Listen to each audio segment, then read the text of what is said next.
Tom Rodriguez fondly remembers Jacqueline Jose. She was the mother to all of us. Kung bago ka lang sa channel na ito, huwag kalimutang mag-like, share, comment, and subscribe. At huwag kalimutang pindutin ang notification bell icon para maging updated ka sa bawat upload nating video.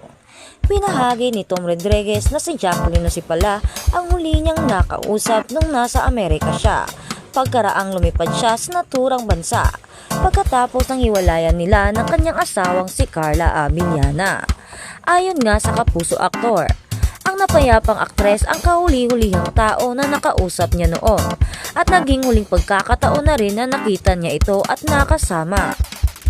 Ayon din kay Tom, pagbalik niya ng bansa ay si Jacqueline din ang unang niyang taong hinanap, pero hindi sila nagkaroon ng pagkakataong magkita at magkausap hanggang sa sumakabilang buhay na nga si Jacqueline dahil sa atake sa puso. Ani pa ni Tom, I do feel na buo na ulit ako. Nakapanayam ng PPH si Tom sa huling araw ng lamay ni Jacqueline noong March 7 sa Arlington Memorial Chapel sa Quezon City. Kwento niya pa, the last time we talked nung nasa States ako. After that, I stopped talking to everyone. She even reached out to me nung nagpahinga ako sa States, but I'd like to keep it to myself na lang. Pagbalik ko sa Pilipinas, she's the first one na pinahanap ko rin. Akala ko magkikita pa kami uli kasi wala pa akong work nung time na yon pagbalik ko rito sa Pinas. Wala pa akong local number, ngunit hindi ako nabigyan ng pagkakataon na magkita kami uli. Tita, we all love you. Thank you so much. I know she's in good hands right now. Nilarawan din ni Tom na masayahing tao at magaang katrabaho si Jacqueline at walang dull moments pag ito ang kasama nila. Bukod pa sa tumatayo siyang ina para sa kanilang lahat, pagmamalaki niya pa. Sobrang kalog, sobrang mapagmahal, sobrang aalalayan ka talaga, lalo na sa akin. Kaya believe na believe ako sa kanya kasi Jacqueline Jose na yon. Wala siyang nakatrabaho na di niya na-touch sa ganoong paraan. Lahat kami ganoon ang trato sa kanya.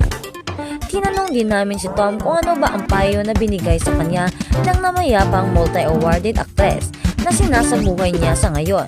Ani ni Tom na mapatuloy lang. Mahalin mo ang trabaho mo. Kung ano ang mangyari, go lang. Push mo lang.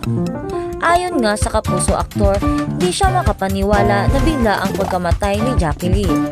Lalo na't malakas ito at walang iniindang sakit o mabigat na karamdaman. Noong huling nagkasama sila sa set ng The World Between Us ng GMA7. Sambit pa niya, very unreal kasi Tita Jane is so full out of life. Nakakagulat. Of all people, di bagay sa kanya yung nangyari sa kanya. Yung typical na iniinda ang a lot of her age pero she's very vibrant.